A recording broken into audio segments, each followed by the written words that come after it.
Good afternoon, everyone. Thank you for joining us here today for this event, the Digital Platform Commission Act, a webinar to talk about some recent legislation that Senator Bennet and Representative Welch introduced. We look forward to the conversation. Let me introduce myself. My name is Greg Geis. I'm the Director of Government Affairs here at Public Knowledge. Public Knowledge's mission is to promote freedom of expression, an open internet, and access to affordable communication tools and creative works on behalf of the public interest. We look forward to the conversation we're having here today. This conversation actually began for Public Knowledge back in 2017, when we were addressing some of the due process concerns that platforms were raising. As we started looking into those issues, we noticed that this was more than just a one-off, that this was actually a systemic problem. And a systemic problem calls for a systemic solution. Two of our panelists, Tom Wheeler and Harold Feld, also were working on this. And they said, you know what, we got to figure this out. And so they put out papers and some books that underpin the foundations of these bills that were introduced in Congress. Today, what we will do is we'll hear from our bill sponsors first, and then we'll turn it over to Prince Albert, who I'll introduce after the videos, and have a discussion around these bills. With that, let's go ahead and roll the videos. Hi, everybody. It's Michael Bennet.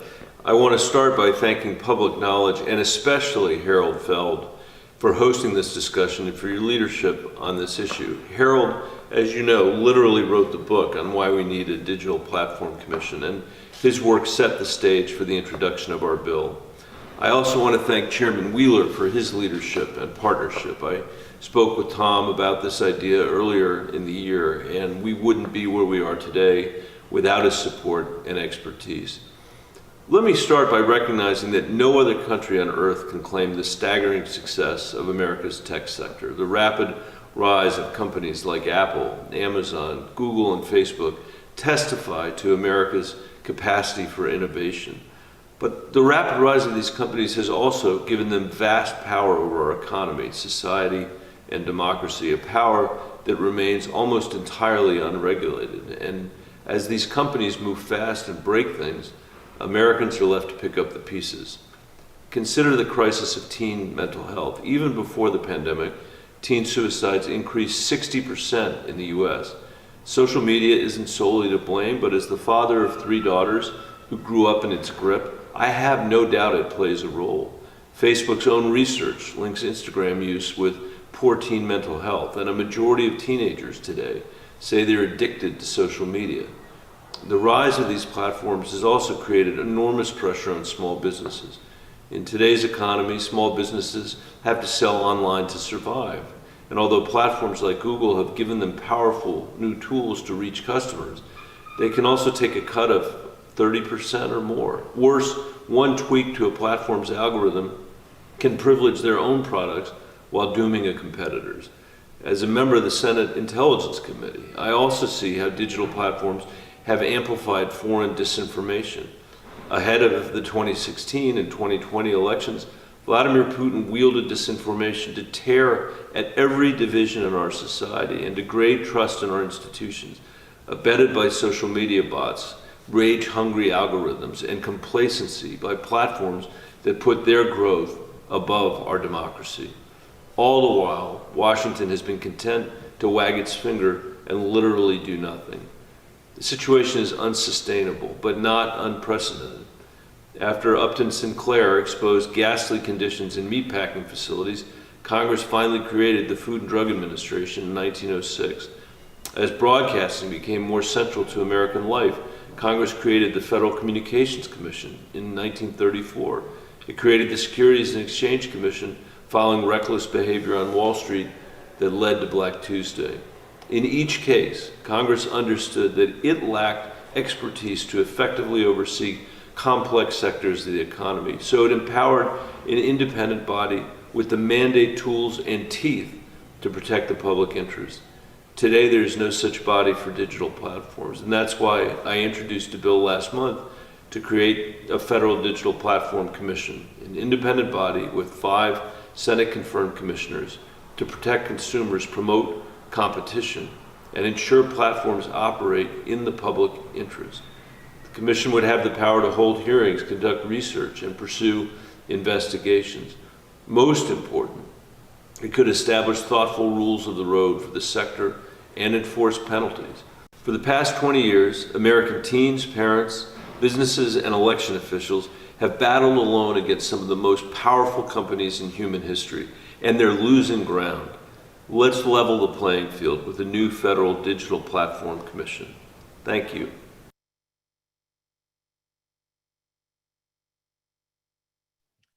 And now we'll hear from Representative Welch, who is the House sponsor of this legislation.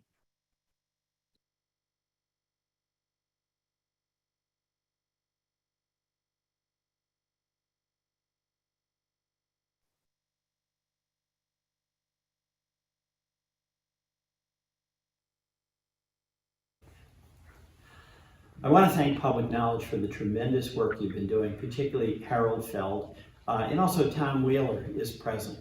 You know, what has happened with digital communications in the whole tech industry since the passage in 1996 of Section 230 is astonishing and in some ways devastating and very threatening.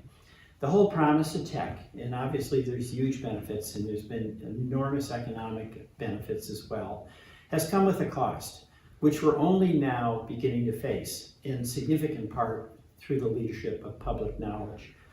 But the whole premise of Section 230 was that we stand aside and let the tech companies develop and do what they can do best.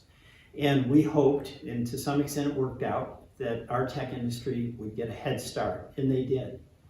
What none of us anticipated were that many of the promises that the Zuckerbergs of the world made, that the tech revolution would connect us all, turned out to be fantasy. And in fact, worse than fantasy, in many ways it's been very destructive because it has become something that has been used to divide us. It's having significant impacts on our democracy, significant impacts on the mental health of young people, significant impacts on competition in our society, significant impacts on our democracy and election interference. And of course, what we've seen is that the tech industry has used Section 230 basically as a carte blanche. They've created algorithms that spur interactions in clicks, and the more clicks they get, the more advertising revenue they make. And of course, they get more clicks with more controversy. And of course, that ultimately gets into disinformation. We've seen that their capacity to get data, which they monetize, creates huge privacy concerns and loss of custody of information for individuals whose information is being monetized. We've seen how in the whole debate that must take place in the public sphere, if we're going to have a viable and energetic democracy, gets traumatized by the misinformation. And we've seen how it also results in local media deserts, and that local information from trusted local news sources is something that's been essential to our democracy and is very much under threat. In Congress, there's been a growing realization that something's out of whack. But each time we try to take something up, it's like a one-off. We try to do something on privacy. We try to do something on data security. We talk about election misinformation. And the reality is we can't keep up. We're not staffed to do it. That's why it is time, if not past due time, to have a digital authority that is going to be staffed up with experts, that's going to have the resources necessary, basically to act on behalf of the public interest. And that'll be a debate, what's the public interest? But what we have is not the public interest, it's the private interest of the tech companies who are doing just fine, thank you, where they are totally in control and don't have to answer to democratic values. So we get a digital authority. In many ways, it's like in the past when the securities industry was totally out of whack and we created a Securities and Exchange Commission, when the railroads were running rampant, and really sticking it to farmers and consumers, and we created the Interstate Commerce Commission. It's really time that we do that when it comes to big tech. And the goal, as I mentioned, would be that you have a public entity, properly staffed and resourced, whose function is to serve the public and not essentially be a cheerleader for the tech industry. So thank you, Public Knowledge. Thank you, Harold, thank you, Tom, for all your leadership on this. And I'm looking forward to working with Senator Bennet, who has a similar bill, almost identical in the Senate, and get this going. We need your help, and let's stay at it.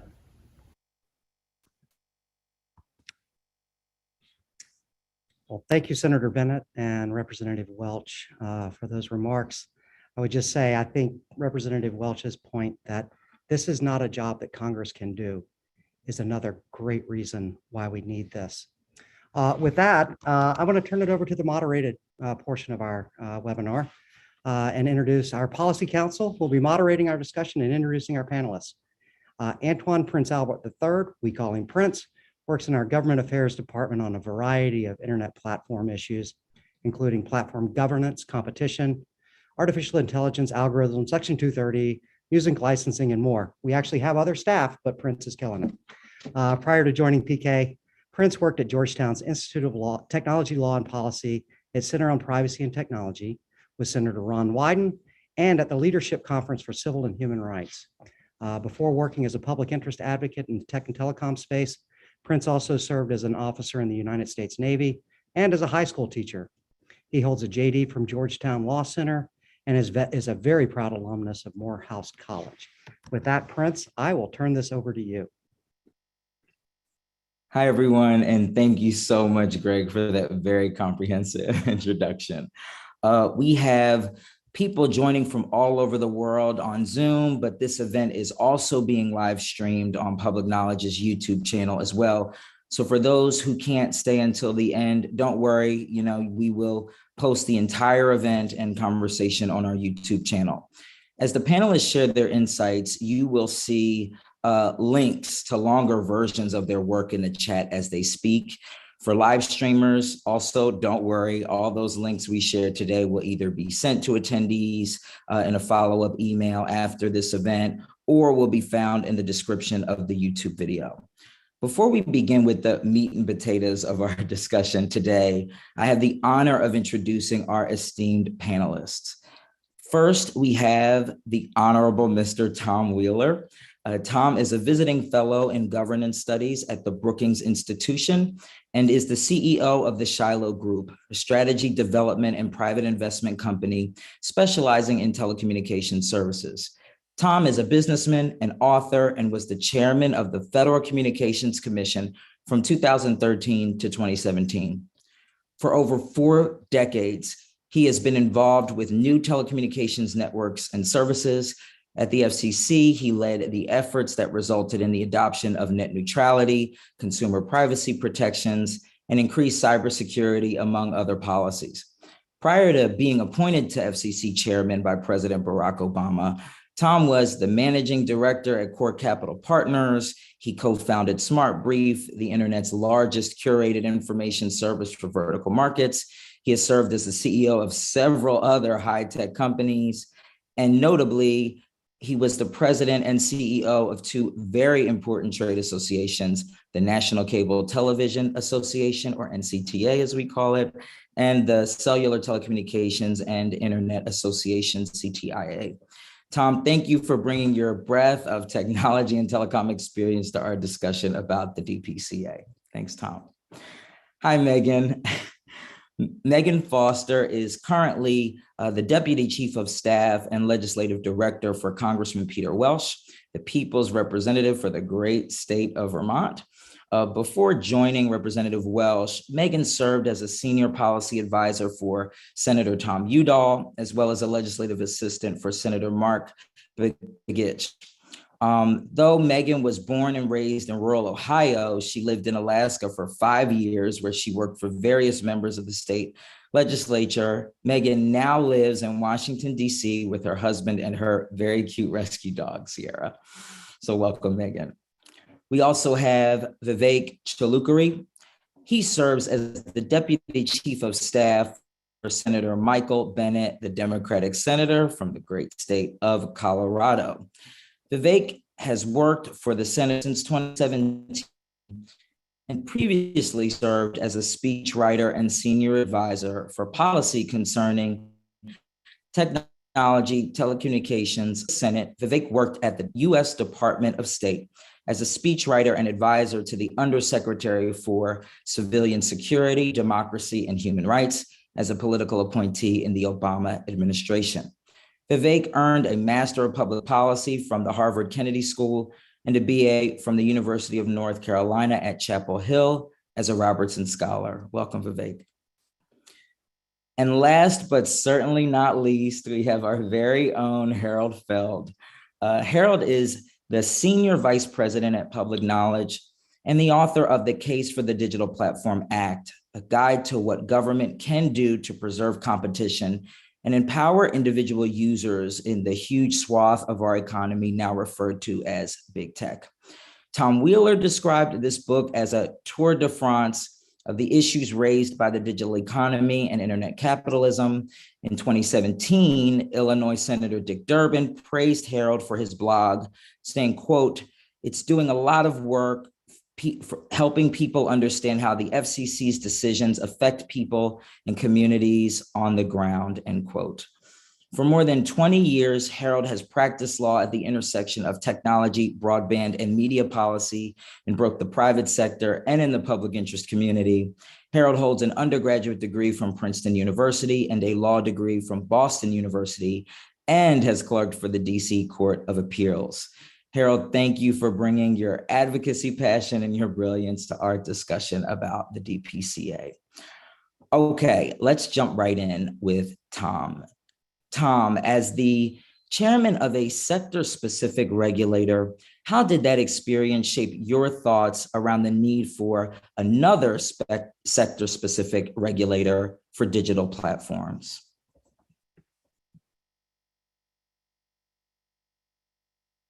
You're on mute, Tom. We want to catch it all.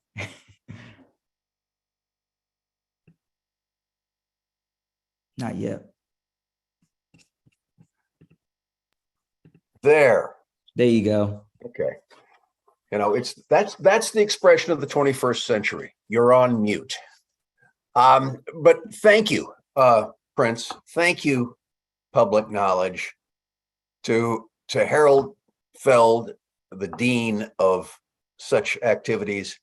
I described you as your book as a tour de force, not the Tour de France. However, keeping up with you is like being in a bicycle race. And so I think Prince is absolutely spot on in his description. But thanks for the invitation. Thank you especially to Congressman Welch and Senator Bennet for their leadership on this important issue. It would have been an idea just cooking around if they hadn't actually birthed it with Megan and Vivek's strong efforts. So you asked the question of how did my experience as a regulator affect this? I mean, 110% is how it affected, because I saw firsthand the need for an expert agency to deal with specific issues. You know, we have always, as new issues come along, had expert agencies. And let me just make one thing clear. This, you know, hooray for the Federal Trade Commission. Hooray for Lena Khan and the wonderful staff at the FTC. But they are challenged when it comes to being the principal agency dealing with the issues raised by the dominant digital platforms. They're limited mostly to ex post activities. They have limited rulemaking authority, and they have an incredibly broad scope of responsibility over the entire economy, which seems to keep getting broader as everybody wants to add new things or expect new antitrust enforcements from the FTC. And we need an agency with technical expertise that isn't torn by its other priorities. And It's interesting that both Senator Bennet and Congressman Welch reference the Securities and Exchange Commission as an example of an expert agency. I don't think any of us can imagine the SEC or the financial markets without the SEC's oversight. And the SEC the function used to be in the FTC until it was spun off to create this kind of a focused agency. And I think that's what we're talking about now. So while the headline of this discussion and the legislation may be the creation of a new digital platform commission, you ask about my experience and how it shaped the recommendation that Phil Revere and Gene Kimballman and I collectively put together up at Harvard. And that is that we also need not just a new commission, but we need new oversight processes. That, the companies complain about the rigidity of regulation. The rules, the regulatory model was built in the industrial era when things moved a bit more slowly. And when the legislators, in looking at how they're going to structure these agencies, looked to the management of the industrial sector and cloned it. And what was industrial management like? It was based on what was called Taylorism, Frederick W. Taylor's model, which was a very much command and control, rigid system. No company today operates like that. And regulators who are overseeing agile management digital companies also need to be practicing agile management, agile regulatory management. So the conclusion, to answer your question specifically, Prince, the conclusion that my experience as a specialized agency regulator says is, one, we need experts with focused responsibility. And secondly, we need new procedures that involve the companies in a different way in the development of that oversight, to adopt the kind of agile regulation that mirrors the agile management that has delivered these wondrous new products and services. Thank you, Tom. And you're right. It is Harold's book really is a tour de force in this space, along with your work. Harold, you have a new nickname, the Dean of this field. Tom has just made the case for a sector-specific regulator, but why should Congress make a brand new agency? Why not a bureau, kind of like, as Tom mentioned, as the SEC once was? Talk us through your calculus of why not a bureau, but let's just start with a new agency with the urgency of now.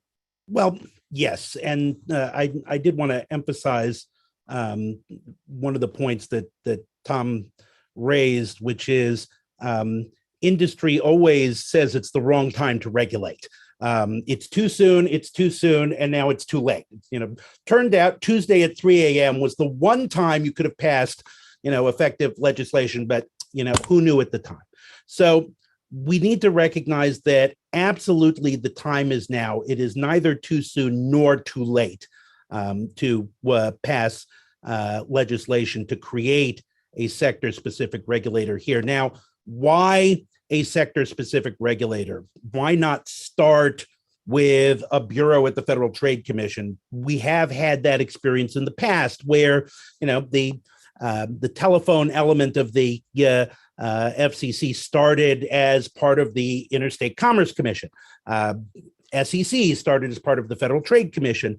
But there are times when the technology in question is both so radically new that it requires separate and specialized expertise, and also so critical to the economy that you need to construct a new agency in order to provide the proper oversight. The Food and Drug Administration was an excellent example of that. As we moved into the age of modern medicine, we found and industrialized food production. Technologies that simply hadn't existed before, and in a very short time became central to the economy and to people's lives. We discovered, okay, we can't just put this as part of somewhere else. It needs to stand on its own 2 feet. It has to have its own special mission from the get-go. It has to have its own set of experts. The same thing with the Federal Radio Commission, which was the predecessor to the one of the predecessors to the Federal Communications Commission. Radio, in the course of just 2 decades, went from being a hobbyist activity among what we now would call ham radio operators to the electronic voice of news and public opinion in every local community, having enormous and outsized potential influence on our democracy. So we did not try to create some kind of little agency or sub bureau first. We went right to the Federal Radio Commission because it was that important and so highly technical that we needed to stand up an expert agency immediately. We have the same issue here. The experience of the Federal Trade Commission as kind of the general cop on the beat, which has tried to police these companies with highly inadequate tools, does not have the highly specialized expertise that is needed to understand these digital platforms. And that's not just me saying that. That's Frances Haugen, the most famous of the Facebook whistleblowers. It's other folks who have studied this as well. These industries have rapidly morphed into something that is very different from the types of businesses with which the FTC has had to regulate in the past. Now, again, this is not a knock on the FTC, but if we were to try to make the FTC into the enforcer here, we would either have to do what some legislation that's been proposed now that doesn't want to take this step in other areas, such as the draft privacy legislation, which, unlike the legislation that had been proposed by Anna Eshoo, which was to create a separate agency, this is taking a what seems to be the frankly more timid approach of, well, let's expand out the FTC, but it creates what essentially amounts to a sub-agency within the FTC.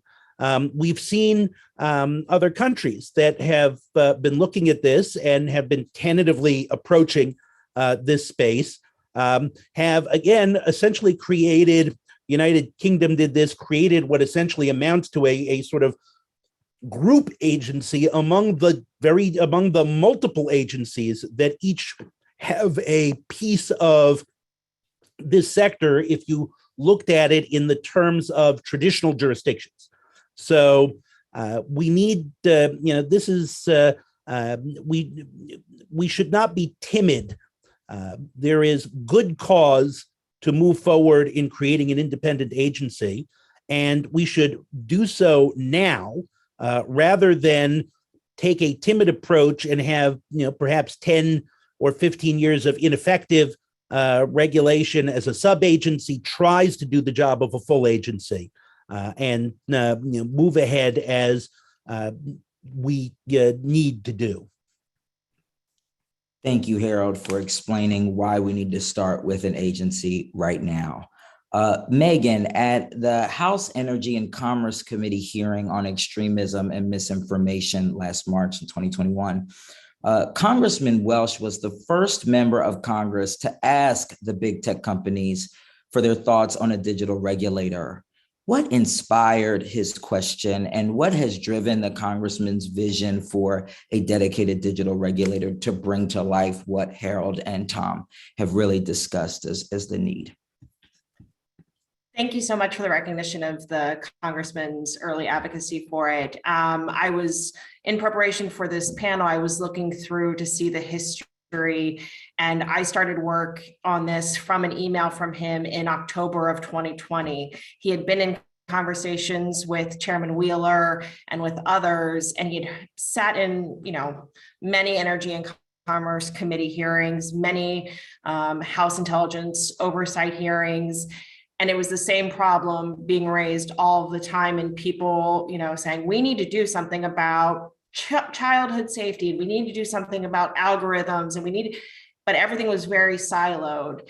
And through his conversations with Mr. Wheeler, he was able to take a step back and really see the value of creating a new agency that has broad regulatory authority, and most important, the ability to create robust rules for everybody within this sector, with technologists who understand the technology that they're regulating. And I think that's a really critical thing that we need to think about. As everybody said, everybody on this panel are incredible advocates for our federal workers at the Federal Trade Commission, the Federal Communications Commission, and the Department of Justice, but they don't have the resources necessary to tackle the problem that we see with these companies that are impacting every single one of our communities, our family members, our children. So that's when we really dug into the issue, and we were able to have these great conversations with folks from professors. We've spoken to the technology companies, public advocates, and worked through the details to think about what the problems were. In March of 2020, at that hearing, he released a memo to all of the committee members and said, here's the problem that we're facing, come join me. And we had a lot of people say, yeah, that's a great idea. Have fun. We'll see you later. And I understand that, it's a hard issue to tackle, but, Congressman Welch doesn't shy away from those kind of problems. He likes to dig into the policies and have these intellectual conversations. And this is the start of the conversation, right? We are kicking off the DCPA and saying, okay, we've put out a proposal. Let's talk through the details. Let's keep going forward. And so that's how he views it, is this the marker for the start of the conversation. And we're really excited about the engagement that we're getting so far. Thank you, Megan. Vivek, Senator Bennet has also led the charge in the Senate for regulating digital platforms that have, quote, amassed extraordinary power over our economy, society, and democracy, as Harold and Tom really laid out. In his Senate video as well, he acknowledged that, Congress can't write all the rules for this sector, but, he also doesn't believe that Congress has to leave it to the companies to write their own rules. So tell us, how does Senator Bennet envision a regulator fitting in the middle of that dichotomy over time? Sure, thanks for that, Prince. And I also just want to echo what Senator Bennet said at the beginning in his video, which is huge gratitude to Public Knowledge, Harold Feld, Chairman Wheeler, and Congressman Welch for all their leadership and partnership on this, what we think is a historic and overdue bill. I think, like Megan said, we view this very much as the start of the conversation because this is a very ambitious idea about a complicated and far-reaching subject. And, we welcome everybody's views about how to make it better, because we certainly don't believe we have a monopoly on wisdom. But to your question, Prince, to your question, I think, when we were considering this, the framing idea was who it's completely unsustainable for us to live in a world where there are no rules for some of the largest companies and most powerful companies, not only in our economy, but in human history, if you actually think about it. So then the question is, who gets to write the rules? Right now, the companies themselves, for the most part, are writing their own rules. And we've seen how that's gone. As Senator Bennet said, where they get it right, it's fine, but we're basically entirely reliant on their goodwill and their willingness to act in good faith, which in some cases they are, but oftentimes, they're breaking things and then asking for forgiveness later. And whether it's teen mental health or the effects on small businesses or the effects on our democracy. I mean, we are living through the January 6th hearings right now in the House. And, there is a direct relationship between the way that,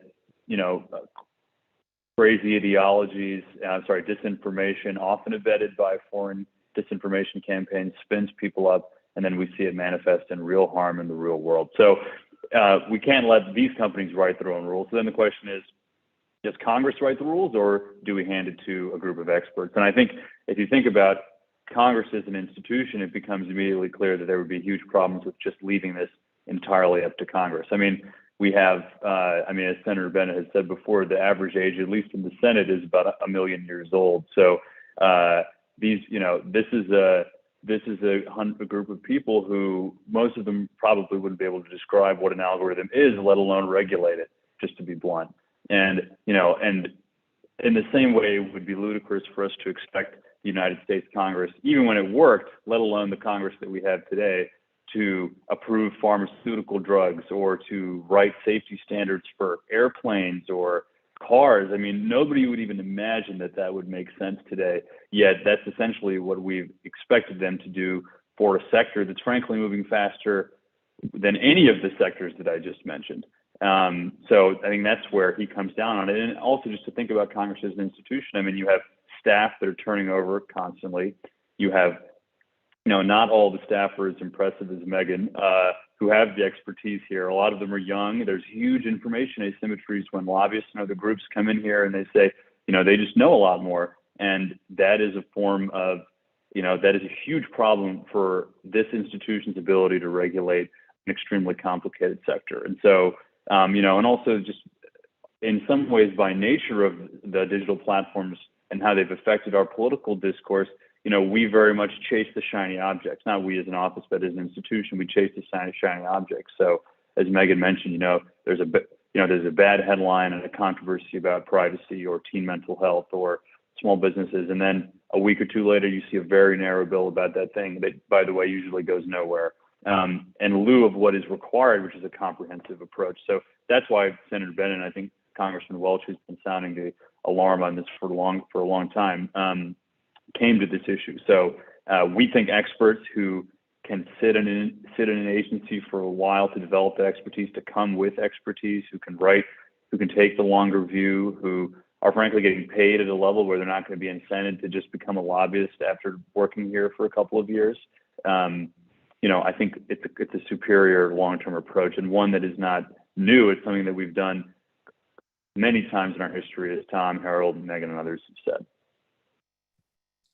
Thank you, Vivek. I'm also thinking about, airplane and airplane standards as an example of needed regulation and the role of the FAA among our litany of examples of how regulation is good. But Tom, some people don't like regulation, right?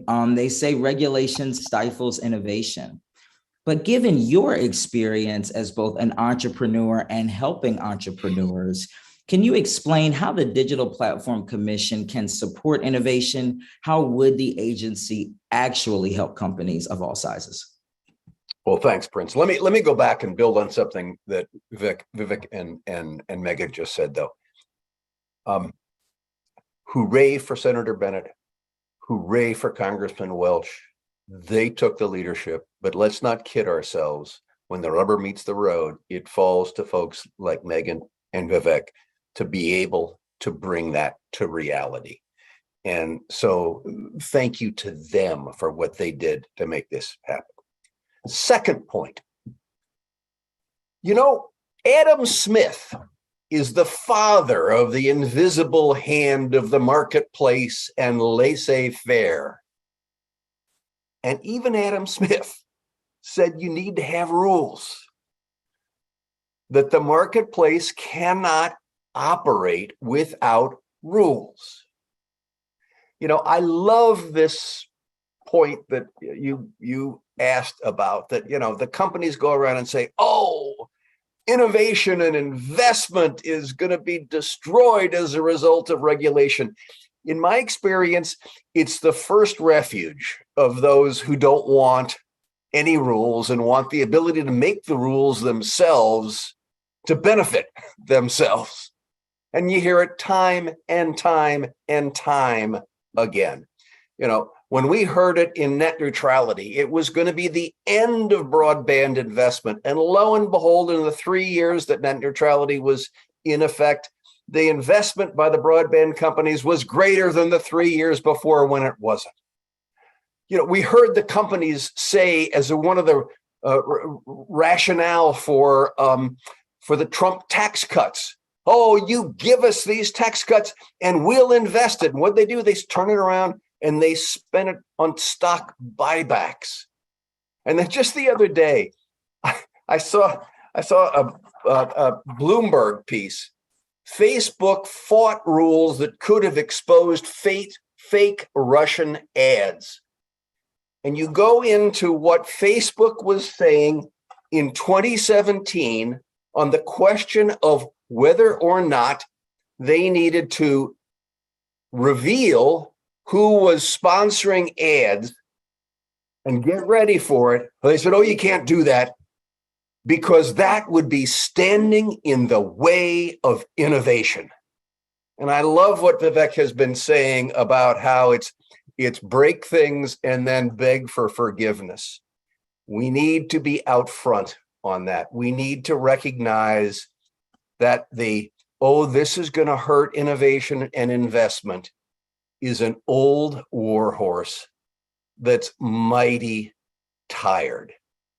You know, when I was chairman of the FCC, I was constantly being told regulation is too rigid and stifling. So in several areas, we created agile situational rules, such as the general conduct standard for net neutrality. And the response then was, oh, that's regulatory uncertainty because we don't know what the rules are. Well, wait a minute. You can't turn around and say regulation stifles innovation and investment. And then when you don't have regulation, but still have expectations, say, oh, that's regulatory uncertainty. You cannot argue both sides. What it really means is we want no public interest oversight. Let us make the rules to favor ourselves. And go back to Adam Smith. Even Adam Smith says we need rules. Last point. Competition drives innovation. Protecting the ability to compete, which starts with protecting the public interest in consumers, protecting the ability to compete drives the ability to attract capital, and that drives innovation. So the impact on innovation, the impact on investment, like I say, is a tired warhorse. And what it really means is that it's only us who should be making the rules. It's only us who should be allowed to innovate and keep the public interest out of it. And we need to pierce the veil of that incredibly misleading and incredibly hypocritical concept. Thank you, Tom. Wow, even Adam Smith wanted rules. That's going to be my tweet after this. Megan and Vivek, right? We're talking about rules of the road, right? As Tom is mentioning. And the regulator that, the senator and the congressman have envisioned is one with broad jurisdiction over the sector, but it imposes special rules for systemically important digital platforms. Why is that important? I'll take Megan first and then Vivek. Yeah, thank you so much. I think what's important, and we all have seen examples of this, of a company that is critical for technology, but might not hold the size standard that, of an Apple, of an Amazon, but still needs special rules and special consideration. And for example, if it's a technology that's serving a specialized population, it needs to have some special consideration. That's really what was driving a lot of our thinking on it. And I'm happy to defer to Vivek next. No, I think Megan covered a lot of it. I think it's a simple idea. We kind of borrowed from, you guys remember the Dodd-Frank regulation in the financial sector. I mean, it's not exactly comparable, with the idea of too big to fail. There were some institutions that had achieved such extraordinary influence. In that case, there was a question of moral hazard, which is not totally the equivalent in this case. But the point being that, some of these largest digital platforms, because they have outsized influence on our economy and our society, they should be subject to a higher level of scrutiny. And that just means that, whether it comes to making sure that the platforms are having public risk assessments for what's swirling around on their feeds, or making sure that the algorithms are transparent or safe, or, making sure that they're accessible to a range of, populations, whether, they're hearing or impaired or otherwise. So I think, it's a pretty consistent view of, consistent with other forms of regulation like we've seen in the financial sector. And I think a point that Prince mentioned, I think is worth reiterating is, a lot of bills in Congress focus only on the biggest platforms. And you can see why. They're the ones that drive the headlines. But there is a much broader ecosystem of digital platforms that often fly under the radar of these bills, that are also the source of many of our challenges, whether it's Gab or Parler or 4chan. And, content that germinates on these platforms often breaks into the mainstream, gets on, not even just social media, but broadcast television. And, I think it would be a mistake to only focus on the biggest platforms, even though we acknowledge in the bill that they deserve particular scrutiny. So that's it, but thank you, Mike. Yeah, no, and I'll just build on that point, because I think the other important component is we see bills that have very specific parameters of what should be regulated. It should be a company of XYZ size. And as the marketplace changes, then you have to go back to Congress and seek permission for a change. What's innovative and smart about our bill, if I would say so ourselves, is that we give this agency the flexibility to adjust to the marketplace as it changes, which is critical for any futuristic view of what is needed in this sector. Thank you both for those answers, kind of building on each other and speaking to each other in the ways in which the legislative texts do. Harold, this kind of reminds me of conversations we have around the office, right? About size and the role that history really plays in helping us decide what to do today, right?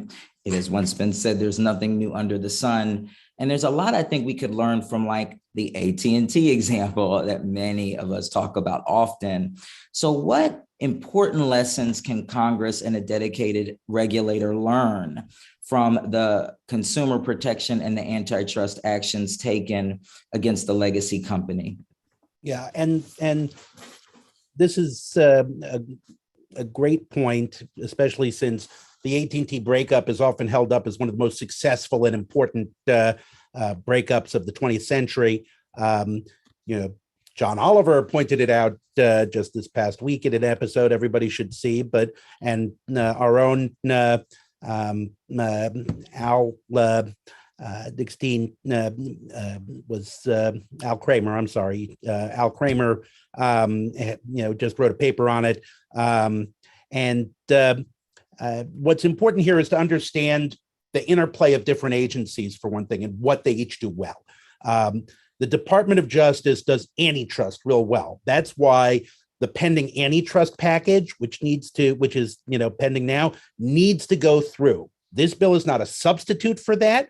This is additive, which is what the AT&T shows. When we talked about the expertise that the FTC doesn't have for digital platforms, the expertise that they do have is in competition and antitrust. And so expanding their authority there and giving them tools to deal with this unique environment is critically important. But at the same time, the effects of the AT&T breakup would have been incomplete and transitory without the Federal Communications Commission to provide necessary regulation. And these things worked with each other. We talk about how the breakup of AT&T was important to the development of the internet, but so were the FCC computer proceedings, which created the regulations that were ultimately incorporated into the final judgment. We talk about things like when we broke up AT&T, one of the things the FCC did that was critically important was to create rules for how new companies would be able to come in to these markets. It wasn't enough to just take a very complicated market where the company that had been in position for 100 years, break it up into one dominant long distance firm and a bunch of little local monopolies and say, okay, let competition flourish and let innovation happen. It was necessary for an expert agency to be there both before and after and say, yeah, well, you know what? These are rules we're going to have in place that will allow new competitors to enter the market. These are the ways that we're going to prevent the dominant company from using its existing dominance from suppressing these new competitors. We are going to decide when it's okay for the dominant company to pick up the innovations because we don't want that company to become an ineffective company. We want as I like to say, I'm a consumer advocate. My response to all of these companies is compete for my love, compete for my love. So the important lesson here from history is that antitrust is critically important. And that's where the expert competition agencies come in. They have the experience. They know where the dotted lines are, where you have to cut these things in order to create the new marketplace. But the expert agency needs to make sure that we don't see these dominant firms come back together and regrow. And the other sad lesson from the last 20 years of regulation in the communication space has been when the expert agency sleeps, when we remove the safeguards that were in there, whether it was the spectrum cap that kept wireless companies competing, whether it was the things that prevented the local telephone monopolies from keeping their monopolies on special access or the access to the data long haul, letting cable keep its access to the set-top box. All of these things, when the regulator fell down, we saw dominance reemerge. And that's why we need to have both of these, the antitrust and the regulator. And yes, sometimes the regulator will fall down, but you know what? It's better to have a regulator that can actually get back up again once it has fallen down, and what Tom did with the FCC to promote competition is a excellent example of that, than it is to just not have an agency at all and let the companies dictate what they're going to do on their own. Yeah, thank you, Harold. And also thank you for highlighting the work of former FTC Competition Bureau Director and PK's own beloved senior fellow, Al Kramer, in explaining about this history. I also have to remark, Harold, the second tweet of the hour is compete for my love. So thank you, Harold. I do want to pick back up on kind of something that Harold is saying about the role of history, right? And not only just legacy large companies, but legacy regulators, right? And how those conflicts were resolved. So Megan, I know Representative Welch was definitely inspired by the FCC's organization and mandate. It's evident in Section 4, the establishment, Section 6 on organization and general power, Section 7 on functioning of the commission. Why did the congressman use the FCC as the basis for really building an agency that can regulate this new sector? Thank you. I think when we looked and surveyed what currently exists, and trying to create an agency out of whole cloth is incredibly difficult, as everybody can attest. But we wanted to look at the agencies that currently exist and which of the agencies were doing the good job. The FCC has the structure that allows for robust rulemaking, robust dialogue between technologists and those that they're regulating, which we think is a really important component to any work that an agency does. And it also has the history to show, where it needs areas of improvement for regulation, and, as we create the founding documents, what things can be improved, and then lessons learned, so we can make sure to include any corrections. So that's really what was our focus. And, we think it came together really well. We think it provides a very strong structure to grow from. Thank you, Megan. We may go over just 1 or 2 minutes because we got to catch all these nuggets of wisdom that are here right now. So my next question, Vivek, as you know, a key feature of Senator Bennett's draft is Section 8, the Code Council. How does the Code Council resolve perhaps conflicting approaches to resolving social issues or societal issues with platforms? And then Tom, I'd love to hear your thoughts as well after Vivek on the Code Council and how it might be able to help innovation. Thanks, Prince. Well, you beat me to it because I was gonna invite Tom to chime in, because he was the one we worked with the most closely on this particular provision of the Digital Platform Commission Act. And I mean, I think the logic for it is fairly straightforward. It's, as much as we look to past regulatory approaches for inspiration, how to deal with a basically unregulated and very powerful sector of the economy, we also know that the old way of doing things is not compatible with the 21st century information economy that we live in today. We need a faster and more nimble regulatory approach, as Tom referenced, I think, at the top of this discussion. And and I think one of the ways, it's easier said than done, of course. And one of the ways we thought about embedding that within the text of the bill is essentially creating a kitchen cabinet, which is what this Code Council is, that would have a seat at the table for industry, because they do have insight that needs to be accounted for about their businesses. A seat at the table for civil society, advocates from whether it's civil rights groups or privacy groups, and a seat at the table for data scientists and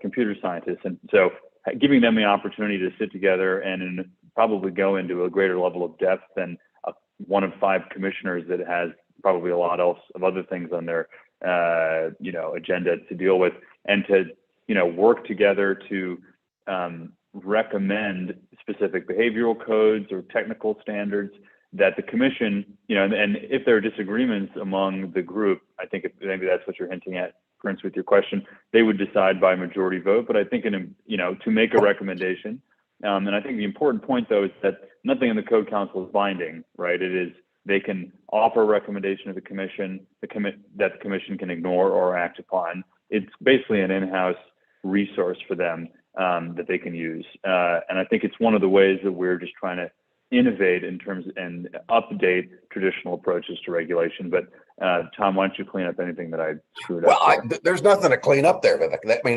That's terrific. That's spot on. And look, the old regulatory model, as I said a minute ago, was based on old corporate management concepts, strong top-down. Today, we have agile management. Let me give you an example. How did we get from 1G to 2G to 3G to 4G to 5G, and now we're working on 6G wireless technology? The industry came together and said, we're going to create standards, technical standards. And they use that when they are consumers. They say, when we're consuming the product, we want to have standards that identify what practices will be and anticipate and mitigate what problems might be. But when we're selling to consumers, oh no, we don't want any of that. So what we were saying is, let's take the proven and successful standard setting technique that works for technology and apply it to behaviors. And let's make sure that those companies, as Vivek just said, are at the table. But let's also make sure that we're not getting pretty PowerPoint presentations as a result, and that the agency has the approval to say, has the ability to say, first of all, this is what we want you to look at. Second of all, has a seat at the table to say, no, let's get real about this. Thirdly, has the ability then to say up or down on whether the standard that came out of the Code Council, the code that came out of the Code Council really was meaningful. And then the agency enforces that code. And so all we're trying to do is exactly the same kind of model that was done in the 19th century and 20th century that doesn't work anymore, but say, what are the systems that work for the companies and how do we make it work for government? Thank you, Tom. And you've actually given me our third quote, so we can close it now. My third tweet is, when companies are consumers, they want rules. But when companies are providers, they tend to not want rules. Yep. Thank you for that wisdom, Tom. And first, I just want to congratulate Senator Bennet as well as Congressman Welch for bringing a comprehensive solution to the digital platform space. Thank you, Vivek and Megan, for joining us today on their behalf. I want to thank Tom and Harold for your wisdom and experience and expertise serving as our conversation's foundation today. And I also want to thank our event logistics team, especially Michelle Abadiang and the interns for all of their hard work in bringing this event together today. So I must also lastly thank the audience, the staffers from the Hill, members of the general public joining us from all around the world. Thank you, everyone, and happy Juneteenth. And thank you to our master of ceremonies. Yes. Thanks to both Greg and to Prince here. Thank you very much. Yeah, thank you, Prince. Great job, Greg. Public knowledge. Really